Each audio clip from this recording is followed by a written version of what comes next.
Hello, hello, podcast listeners. This is Angelo with Nancy and Jay for Season 10, Episode 33 of the Otafest podcast. Woohoo! Otafest podcast. Woo! Yes, and I've got something special for you.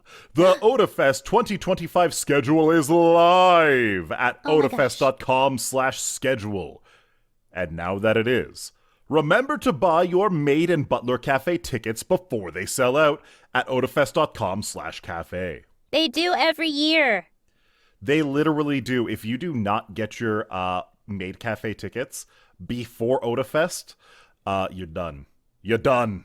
You missed out and you never had a chance. Ouch. But speaking of something you still have a chance for, the Otafest official after party 2025 anime fantasy rave. This is your S rank raid. No response, no regrets. Immerse yourself in a real fantasy realm and discover a new rave adventure. Cosplay is encouraged. Doors open at 9 p.m. Drop by anytime until 2 a.m. ID will be checked at the door as it is an 18-plus event. Are you ready to conquer the night? Enlist now. Guild capacity is limited.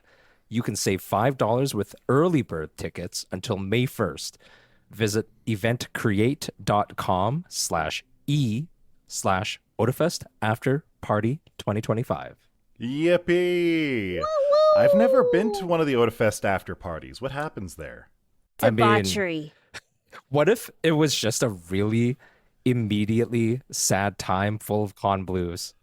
Oh, no. I don't know if I want that. Jay, we're supposed to be hyping it up and telling people to go there. Stop that. It's a kind of a hype. I mean, it's like immediate nostalgia. You're like, remember when I was at that panel and that time I got the autograph? That was great. And I saw my friends there. But your friends are there. Your friends, you're all you can buying just tickets. drag your friends to the after Indeed. party if you buy the tickets for the after party. Indeed. Oh, I'm actually kind of disappointed that we can't go because I looked at the time and I was like, oh, we actually are going to be packing up Otafest at that very moment. This is not something for staff to enjoy. I know No. some staff have the ability to go and enjoy. I won't name names, but I know that some get to wrap up earlier than the rest of us. Oh, Jay So- isn't going to be calling out the slackers. Says Yeah. who? Says No. who? All of the Otafest staff works incredibly hard. Yeah. Yes. In yes, fact, we I do. would say most Otafest staff works harder than I do. Him. Well, I'm Yeah. glad you admit that.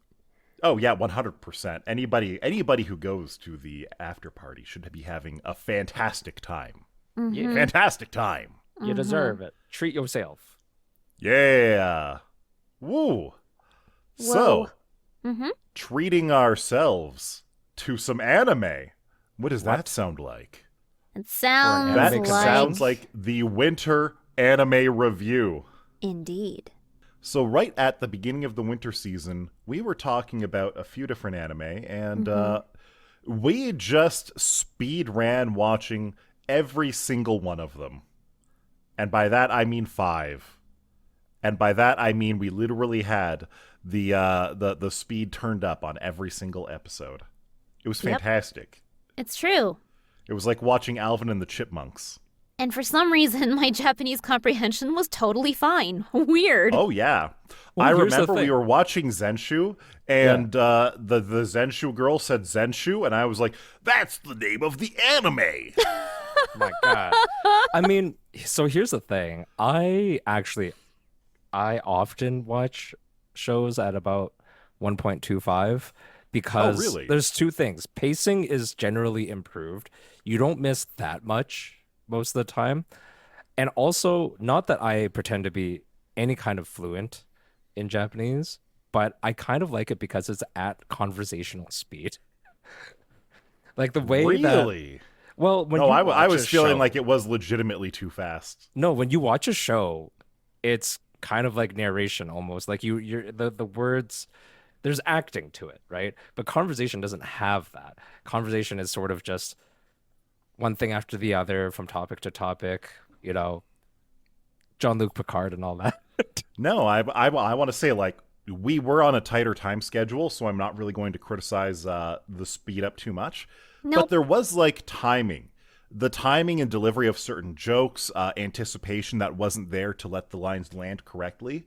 But maybe that's just a skill issue. Maybe that's because I haven't been watching my anime at 1.25 times speed for the last 10 years.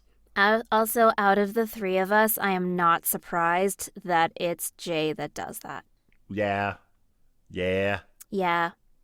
I I have do fast understand what you eyes. mean, though. I understand what you mean. Sometimes when you play like games that have been localized into English, I'm trying not to call any of them out, even though I'm thinking of Do specific it. games right now. But the pacing of the delivery of lines is definitely a lot slower than it would be if you were more naturally inclined to speak English, Mm-hmm. which makes it so much more drawn out. And yes, I Mm-hmm. absolutely do just autoplay those and just let it go. That's fair. Hmm. That's really fair. Maybe because, admittedly, I'm a little bit of a weaker reader, so I do need the extra time for subtitles usually. Oh, I didn't Fair. know that. I would never Oh, have known. yeah. You're the Yeah, weebiest of all of I didn't us. really learn how to read until I was like 13, 14.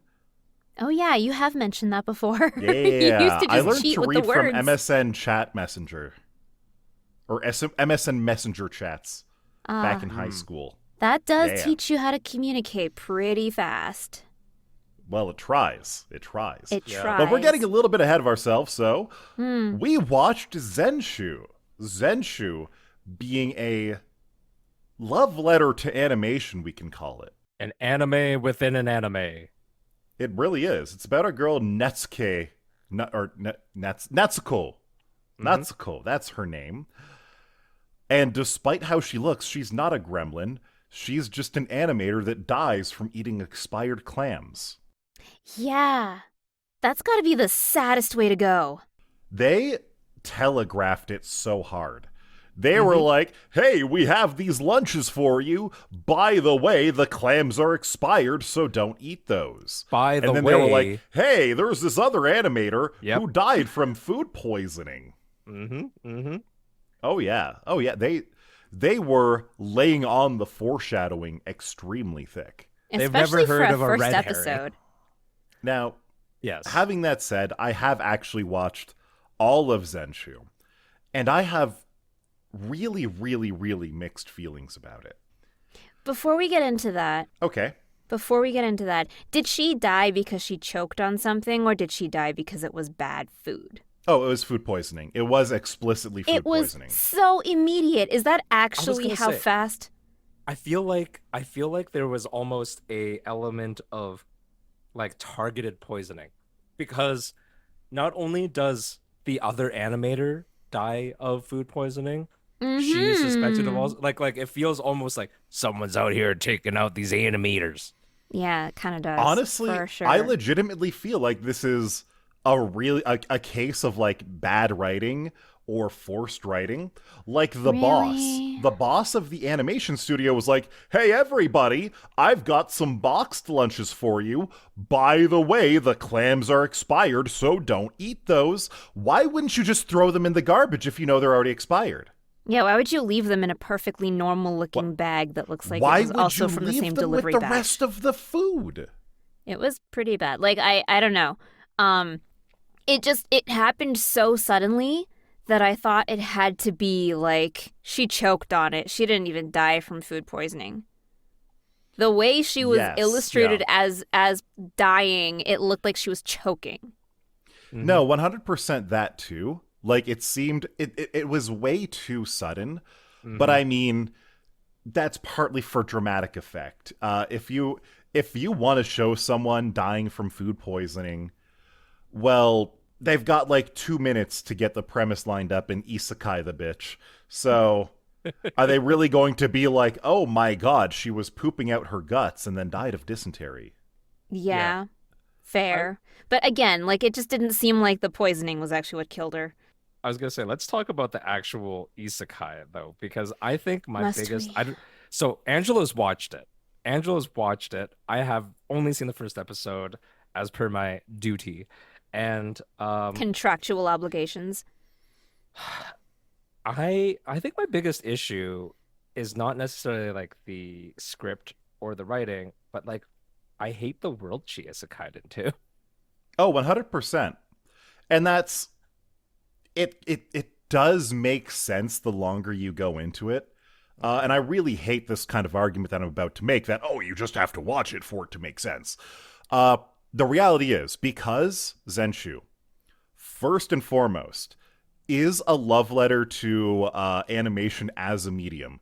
The entire world that she goes into is explicitly chocked full of different references for different pop culture things. Mm-hmm. And they don't really explain that in a satisfying way. It's just that, yes, she goes into a movie that was an absolute fucking mess when it was created. It was an Yes. absolute mess. It didn't make sense when it was made. It doesn't make sense now. And because of that, they can just jam as many pop culture references and tropes and what have you into it. Like you can have a sword wielding hero right beside literally Deedlit from Record of Lodoss War, and also a cartoon unicorn who turns into the unicorn from the last unicorn, but a boy, not a girl. Like I I genuinely hated have it a at feeling. first. I really hated it at first, and it keeps doing that. It keeps throwing more tropey characters at you. Yeah. But Does it get you better? kind of get over it, and I legitimately love some of the characters. Like later on in the series, we get an Whoa, alcoholic. whoa, whoa! butch Later on in lesbian the dragon. series, An what is that? alcoholic. What does that mean? An alcoholic butch lesbian dragon. I'm She's okay with that. fantastic. She's also disabled. Oh, I'm Interesting. extra okay Alright. with this. That's fun. Sure. That's an interesting, different kind of her character arc is unironically fantastic. I loved that character. Like it's really cool. And even this little annoying robot thing who's like constantly charging, and it's his job to warn people about the bugs. Yeah. He gets his own little character development and redemption arc. And part of it is like, yes, this world building that's going on is happening so much in the background. Like it's really, really well executed. But it's a good execution of a really weak premise. Let me ask you, I don't want it to happen because based on what you're saying, it kind of sort of progresses just fine. Do you feel like there's any inkling where the animator, Netsuko, does she try to quote unquote fix what's wrong with this otherwise? Like, because the anime That world is she the gets that sucked is the into. whole point of the not the whole point. That is the premise of what's going on. I see. Every Okay. single episode is Natsuko getting to some plot point of the movie, I see. and Natsuko's presence there redoes the everything. So the word Zenshu, the title of the thing, is an animation term where it's like redo everything.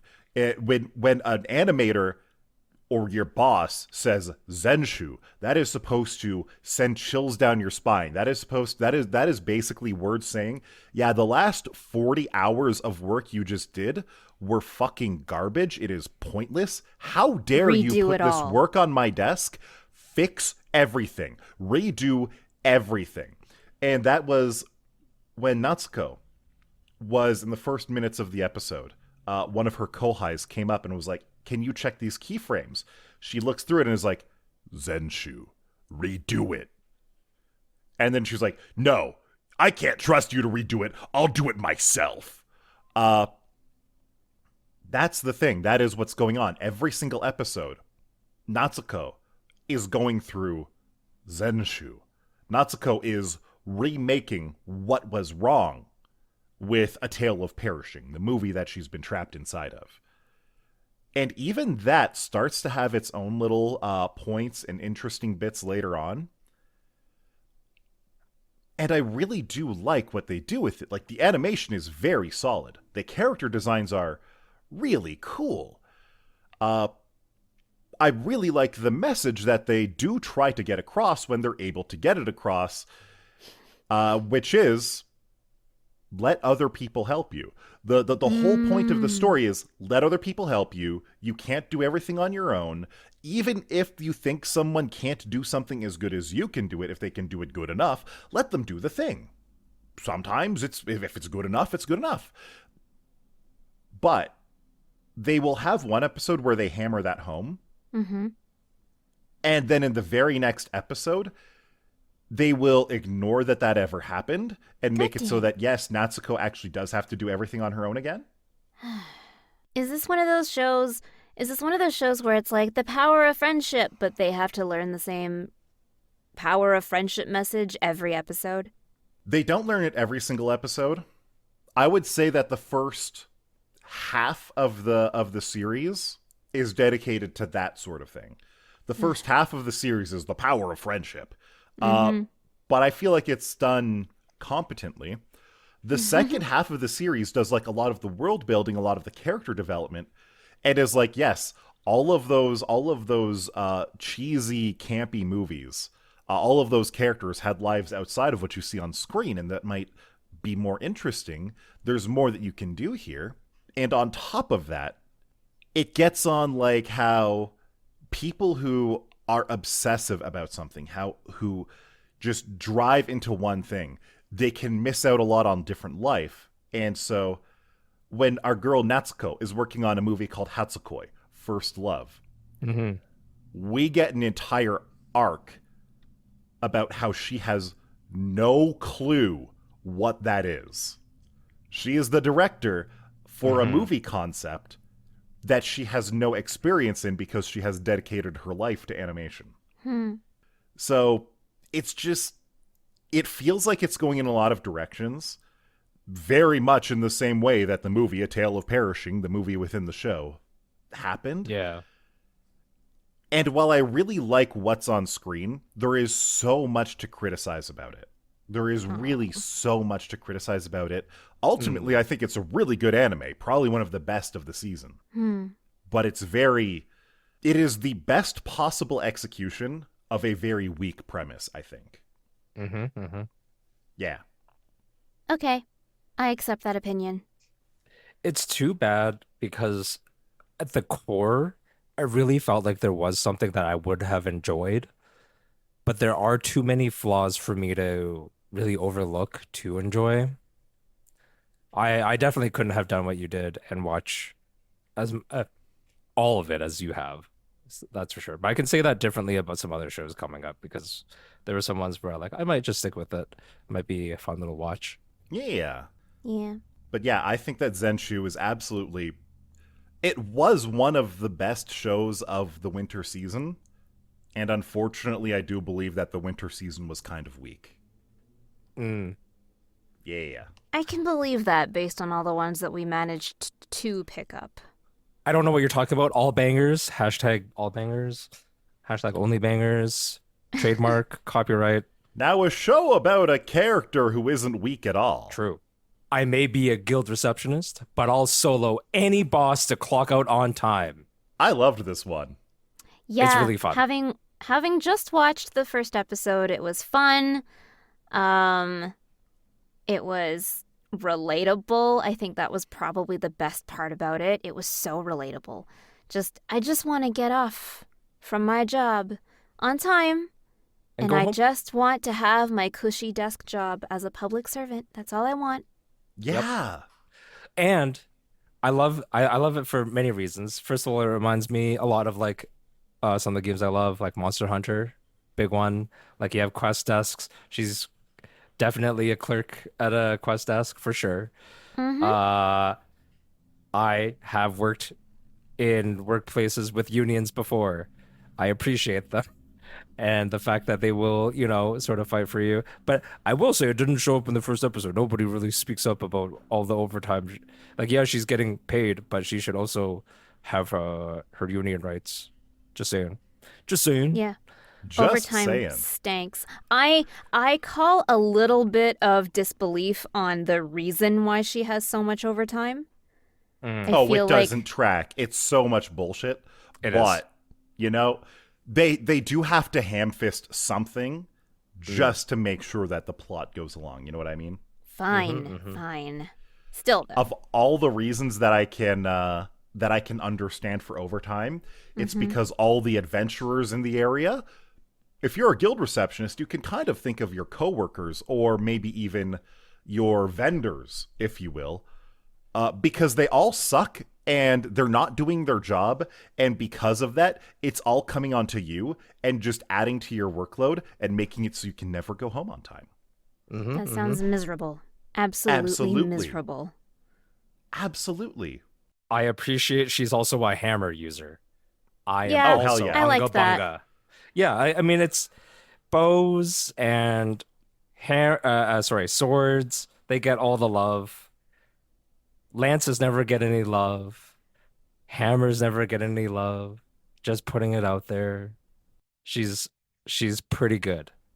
She's great. And on top of that, just, I love her characterization. So one thing that, for better and worse, one thing that anime does is it really over-sexualizes a lot of characters. Guild Receptionist anime is no difference. We totally got some very sexy Alina shots right at the beginning of the series. Yeah, there's a lot of And horny bit then- in there. She straight up damn near kills men for coming onto her too hard. True. Truth. She is and like, I love if that you for ever her. treat me like this again, I will send I you to will the grave. end you. Not to mention, I also really like how there's a real Retsuko feel to it. You know, Yeah, from Agretsuko Agretsuko. yeah. Yeah. There's like I will, if you keep on doing this, I will not take your bullshit. And then she does anyway. Except I don't think she does. I don't think Alina does take the bullshit. No, she stands up for her coworker. So this She's is a- another anime where I did watch the entire thing through. I probably will. And overall, I do think it's a very cute anime. I think it's good. I did really enjoy it. Some of the characterizations, when I watched it around the first time, I felt like they were not consistent or not fair. One of those characterizations, like right in the first episode, where Alina meets the Jade, the leader of the Silver Sword adventuring group. The first time around that I watched this, I completely forgot he was in the first episode. His first characterization in the first episode, it feels like he's such like a non-important throwaway character that I literally forgot that he was there. And I love then that you the completely rest- forgot him. Oh yeah, he's so forgettable. And then the rest of the series, like, he keeps showing up because, to be fair, unlike most anime characters or a lot of situations where it's like, ooh, we've got the super secret executioner character who is our main girl, Alina, Jade isn't a complete idiot and he sees through it immediately. Mm-hmm. And that part of him where he's actually not a complete idiot was probably the only consistent thing from episodes 1 to the rest of the series. In episode 1, he was not only not an idiot, but also a massive asshole. Like, he was trying to pull authority and rank and all this other bullshit on her in almost a really creepy way. Mm-hmm. The first time I watched the series, I completely forgot about all of that. And then I was looking through the rest of the series and I was like, wait a minute, this Jade guy is just like really nice and understanding and really going out of his way for Alina, and she's being really unfair to him. No, I completely No. forgot that first interaction. Mm-hmm. Everything that she does in this series is justified. 100%. Like, fuck that guy. I forgot about him because he was just that much of an asshole that I wanted to just remove him from my mind. From Alina's perspective, he was the asshole to her. Oh my god. Although I do feel like she's not very good at lying. She never once tried to the simple line of, surely you must have a different black-haired, green-eyed girl. Just Oh yeah. Well, a girl can't It be could've been so perfect, easy. Nancy. So Could've this been is so this is our main girl Alina's one character flaw. She is kind of dumb. no. So She's very straightforward. She's honestly really straightforward. She's really I She's- love her as a character. She's super cool. Mhm. And the dumb parts of her are more implied rather than shown.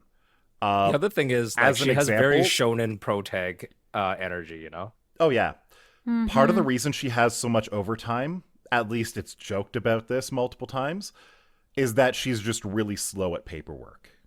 Oh no. Oh, that's really So she's funny. she's actually not good at her job, is what you're telling me. But she's I unionized, so she can't just mean, get fired. Ugh.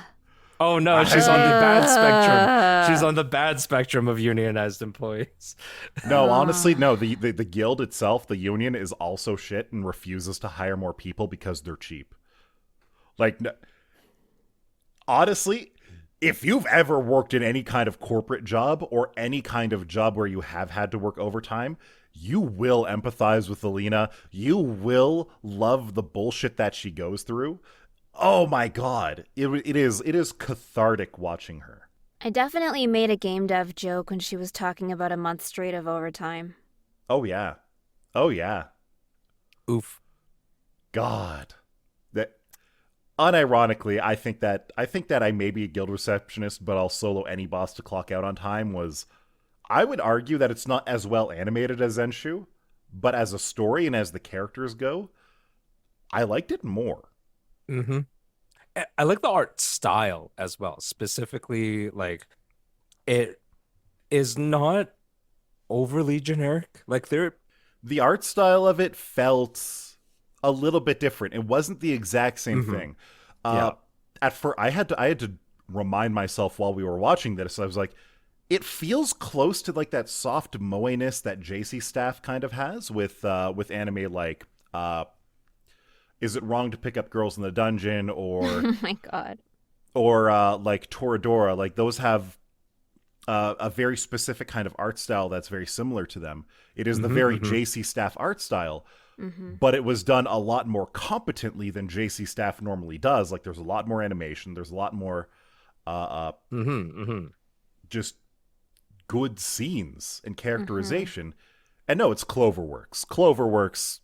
Uh, I really hate to say this. I Oh really no. hate that this anime is being done by Cloverworks because Oh. Cloverworks is one of the studios uh, that puts animators into a grinder to receive anime out of it. So the True. fact that we're getting this anime about overworking as a bad thing from Cloverworks, who famously employs crunch culture, it's a little bit on the nose. Mhm. Do you think this is more of an industry protest or a protest personally by that studio? It is definitely not just industry wide, that is a Japan wide thing. Yeah, I was gonna Mm, say. I think That is that's just a a Japan work culture that's a thing. yeah, work mm. culture in Japan. If for some reason you've been under a rock and you've never heard of it, is real bad, and that's all we really have to say about it. You can If look it the up about late how bad it gets. 2010s to early 2020s was all about anime featuring Abenomics, where it was just trying to make it look so good and fun Hmm, to hmm. have kids. A lot of anime now is trying to influence the work culture in Japan and just Yes. get people to fucking go home. Mm-hmm. They As you realized should. they realized that Japan has realized that if they want people to have a family and to make kids, they actually need to give them time off in which to do Yep. that. So they're tackling it from Correct. a different direction. Instead of the Abenomics direction, they're taking the go home and have free time direction. And I'm here for it. Correct. Me Yep. too. Me too. Having free time is amazing. The horrible overwork culture is so toxic. Hmm. Yeah. Toxic things on the mind. Oh dear. No, not like The this. colors of Momentary Lily made me feel like I was being visually poisoned. I I mean, didn't like it. I wanted to like it, but I didn't like it. I was. It's not just this show this season, or at least out of the ones we've previewed, but the animation kept throwing me off. Like, okay, I'll list off some things I did like. I liked a lot of the really dynamic angles. I liked that the animation speed, smoothness, like it was all pretty nice. It looked Consistent. like they put a lot of effort into it. Mm-hmm. Things I didn't like. There were a lot of really weird textures that belonged in the early 2000s.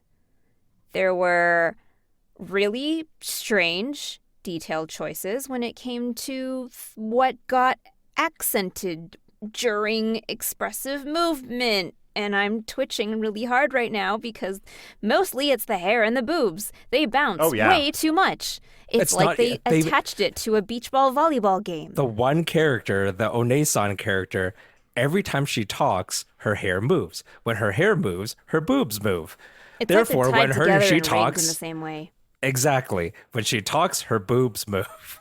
When Dio and I watched this together months ago, it stuck out immediately to me because I was like, okay, that boob bounce movement is completely unrealistic.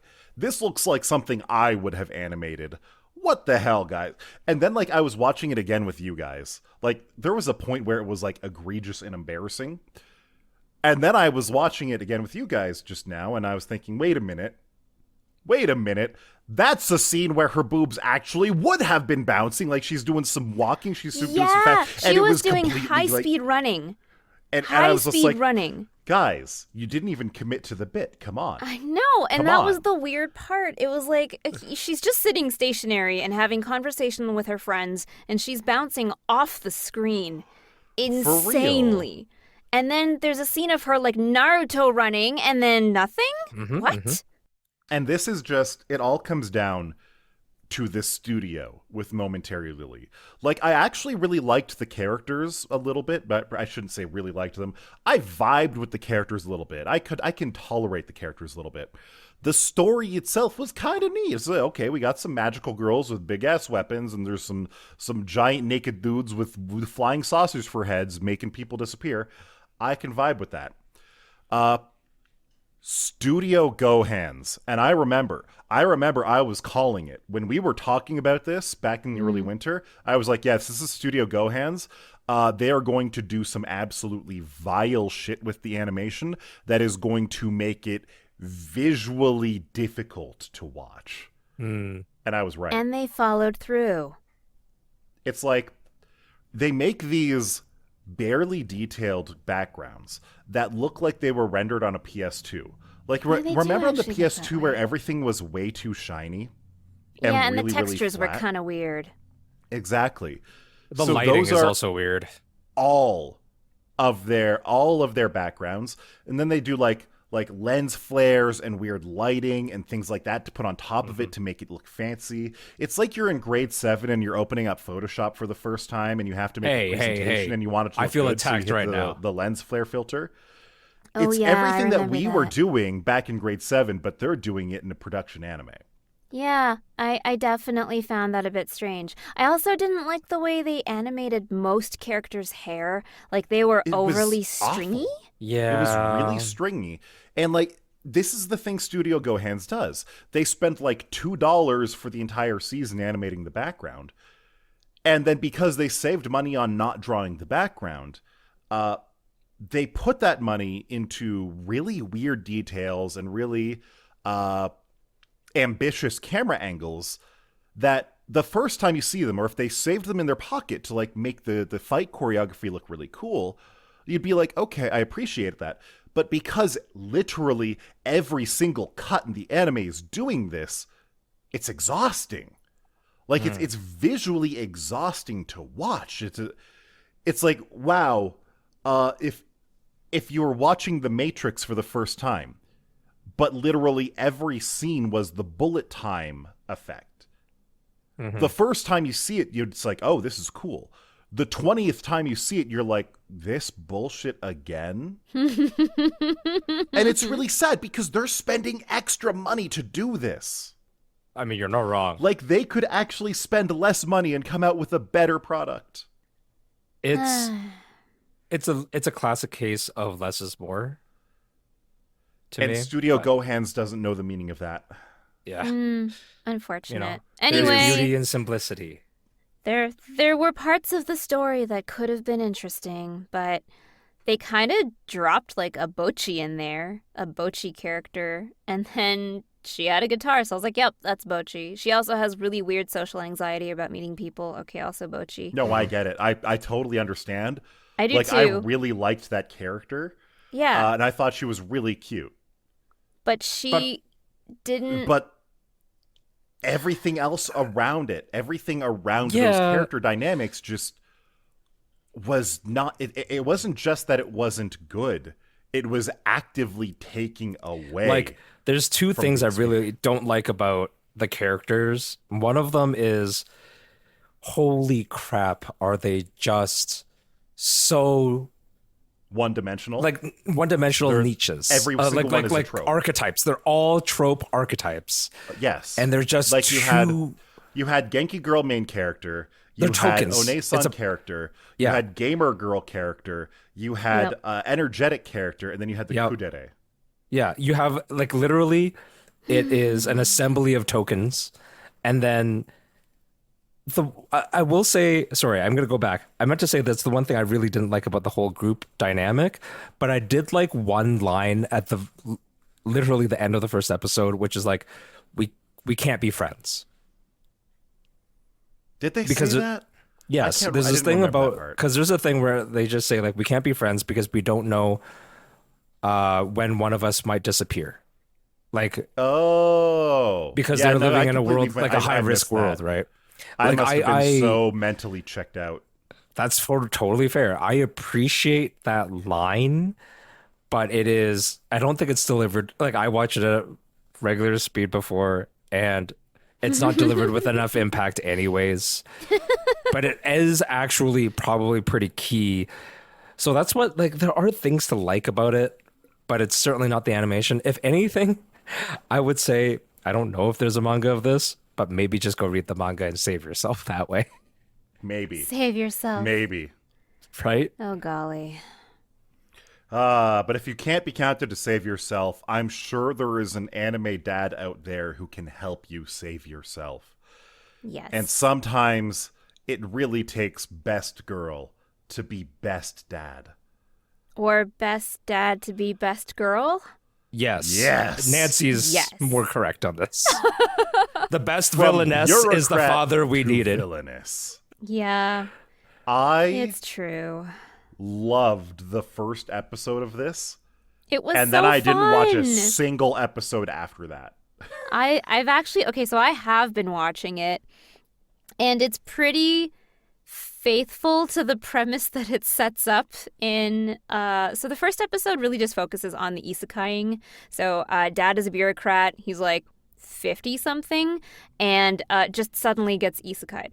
He falls into a coma from what I remember, and his daughter just gets the call from the hospital, and daughter and wife like run to the hospital, and he's just in a coma, completely inexplainable. There's nothing wrong with him, he's just asleep. I see. Okay. Okay. And- This mysterious case of isekai. And then she goes home and realizes that her game is in a really weird spot. She's been playing a light novel turned game, and it features a girl who is a commoner peasant who is going to a magic school, so very like Harry Potter-esque. And there is a Draco, a Malfoy, in the game, and that is who Daddy Dearest has turned into.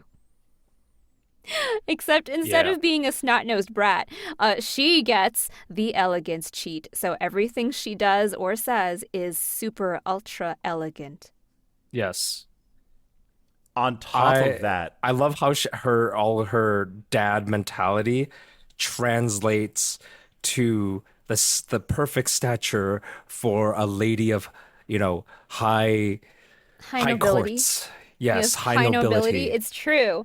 Because there's a line in the very first episode where she's like, as the villainess, she was supposed to put the main protag, like the main character, down for being a commoner. And, you don't belong here in a school full of noble people and we're all rich and we all grew up that way. You're just some peasant. Instead of doing that, what dad says when he goes dad mode is, you made it here into this school full of prestige and noble souls.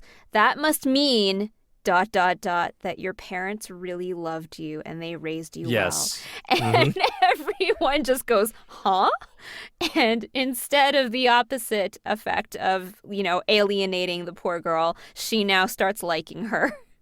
It is so cute and so wholesome that I can't apply my consistent criticism to villainous anime to this one, because the dad mode isekai villainous main character is just so fucking good. I love him / her. He's so wholesome. And so my main criticism is that, I'm watching this villainous anime, but this villainous is literally doing nothing villainous. And so that's happening. Every single time he tries to remember, I'm supposed to be a villain here, he instead has that dad filter where anything mean he could say instead comes out as constructive criticism. And so that constructive criticism on top of the Ojo-sama filter just turns it into an elegant hype up of whoever's he's talking to. Yep. And it's so funny. It's perfect. It's so funny. It's perfect. I love it. So I did watch, I kept up with this one mostly. I'm not quite at the end yet, I think. Oh, no. I think we are caught up at the end. But I will say that the ending theme is damn catchy. When the end of the episode hits and the jingle starts up, you're just like, this is such a happy song. And both the villainess voice and dad voice get to sing in the song. So it's just a little duet between them. I forgot about that. It's so catchy. I love this song more than I should, maybe. That's right. And it's all in a karaoke booth sort of thing. Yeah, it is. It's great. And they're really nailed in the vibes. Golden suits. Yeah, they really nailed the vibes. It's really great. I should catch back up with this show because it really was my main thought after the first episode was I did love it, but can it really sustain? Can it really sustain the humor when it feels like it only had one joke for the entire first episode? It kind of does in a way. It's so wholesome that the humor they weave into it it's almost subtle. It's a really light touch. It's not like a beat you over the head kind of a humor. It's just as good. I'm sure there's a character that both of you will appreciate. He is a punster, and everything he ever says is a pun. Oh my. Everything. I just feel bad. I feel bad for the translation team. I kind of do too, I suppose. Anyway, there's, I don't know. There are some surprisingly emotional little bits that, there are some surprising emotional beats, and they do hit them, and they hit them well. The way the first season ends on a very, I don't know, I teared up. I got misty-eyed. Okay. All right, that's fair. It was good. I liked it a lot. And minor spoiler. Dad is a weeb. And yes. That's why his daughter is so into these novel games. Villainous games? Yeah, these otome games, the dating sims. But this one's a very clear, obvious trope, right? It's a princess sim, from rags to riches trope. You go to school, turns out you're really OP, and you spend most of the game trying to get at least one of the male leads to like you, and also you need to power up all of your abilities when you figure out what they are. But, you know what's funny? What? I could not tell you the title of a single game that uses that premise as the plot point. I can tell you at least 5 different villainous anime who use the exact same setup of a bunch of nobles at a magic school specifically, and the main girl is a peasant. Surely there are many. This is a game. This is supposed to be a trope from a game, and I purely know it from anime. this has to be a mistake. This must be a mistake can't of some be. kind. Ah. Anyway, so the great thing about this is that Dad-san is a weeb. His daughter is also a weeb, and his wife is also a weeb, and they're a I happy little trio of weebs, and it's delightful. I That am reminds me gonna of a call lot you of out families at Otafest. though. I am gonna call you out though. I don't think they're weebs. I think they're Japanese. Okay, that's great. They're otaku. Just I guess. They're nerds. all otaku. They're They're just yeah, they're just nerds. They're all otaku. otaku. Unless they also Fair. want to be Japanese, which is very interesting. Fair. It's Now, in Japan, otaku has a very specific meaning to True. somebody who is obsessed with a thing. It doesn't imply anime like it does here True. in the West. It could be True. anything. You could be a train otaku. You could be an anime otaku. Baban Vampire features a vampire who is an 18-year-old virgin boy otaku. yeah, and horribly so. That is one hell of a way to that put was it, but you're not uncomfortable. wrong. Horrible. Horrible.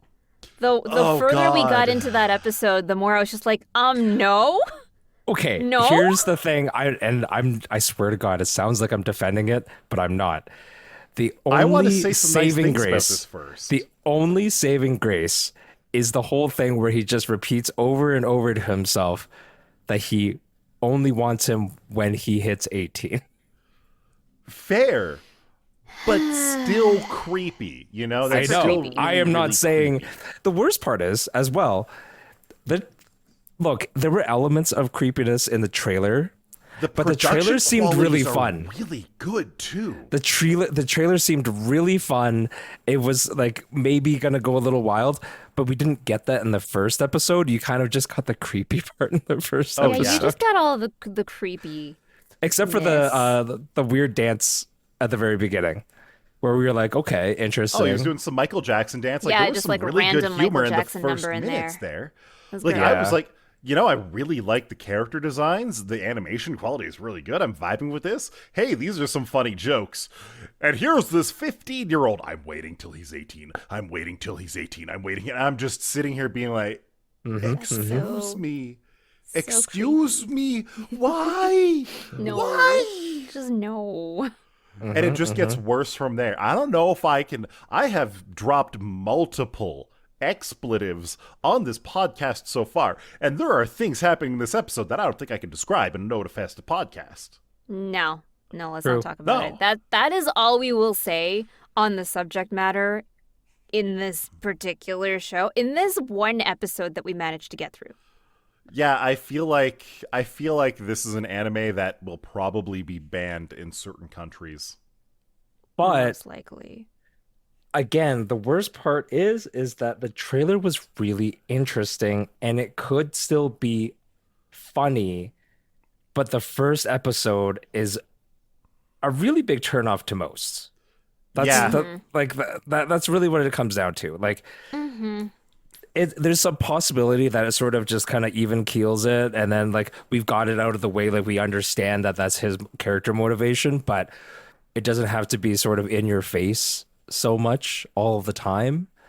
Like, there was this one anime that we even talked Yeah. about on the podcast years ago. Imoto Sai Ireba I, or something like that. Oh, where the God. main Why do you character- remember the title so well? Because of the total whiplash of what I expected and what I dreaded versus what it was. Sure. And that was an anime where the main character is way too horny for the concept of little sisters. Yeah. And the first 2 or 3 minutes of the first episode, hit you so hard over the head with it that, like, the first time I watched it, I clicked off after the first 3 minutes, and I was like, let me just go back afterwards. Like, I had to decompress for 20 minutes after what I just witnessed, and I'm like, it surely can't be this bad. It surely can't be this bad. And I watched But it is. No. The rest of the anime is about a group of weebs who drink beer and play board games. Yeah. Are they also Japanese? Do we need to also Yes. call them not weebs? They're Okay. otaku, not weebs. Okay, but- fine. Jay's correctingness is getting to us now. But this is what it reminded me. It felt like it could have had that stupid premise to begin with, and then just, like pushed it out of the way after, like really beat you over the face with it and then get rid of it. But no. instead, it just ramped up, and it kept ramping up, and I was just like. No. And it's so disappointing because everything else about it is so well made. Mm-hmm. They put so much effort into this anime. Why? Yep. Why? It was Well- definitely a big mixed bag this season. Nothing really stood out as an amazing show, I think. Not even from the ones that we picked, but I don't think there was like a really big hit one from this past season. I'm just happy we found three Something to pretty like. good, three okay ones. One, depending on how much you like the animation in Momentary Lily, and then whatever Baban wants to be somewhere else, away from my eyeballs. The band. Yeah, band. Yeah. Thanks. Band So, vampire. As not super fancily animated that Bureaucrat to Villainess was, I liked it for the vibes. It wasn't like nicely animated. It was kind of lackluster in its animation, and that was okay. It I was was a okay budget with that. anime, but those are fine. Yeah, no, it was okay. Like, I really Yeah. liked the vibes. That was good. I There may have be a been guild some receptionist. budget anime Also that okay. just are really good. Mm-hmm, mm-hmm. But some were just kind of egregious. Yeah. Yeah. I don't know if Yeah. I can look at Momentary Lily ever again. Yeah, it's momentary because that's how long you can tolerate watching it. Like, I'll be honest, Angelo and Jay watched the episode before me, so when we watched it together today, they just took me through the first 15 minutes of the episode. No, first skipped 10 to minutes the even. important first 10 minutes? Okay. First 10 10 minutes. minutes of the episode. And Yeah. then Skipped ahead to the cooking to scene. And one then other skipped scene. ahead to the Daikon 4 reference. Yeah. and then that was it. Like, we were done. Yeah. Yeah. Ooh, And I It think wasn't we're an just episode I about even done. watched in its entirety. we're just about Yeah. done with this episode of the Otafest podcast. Yep. I may be an Otafest podcaster, but I'll do a podcast episode recording with any of my co-hosts to clock out on time to produce this Yes. episode on time for you every Wednesday. So keep on listening. Yippee! Thanks for listening. Goodbye now.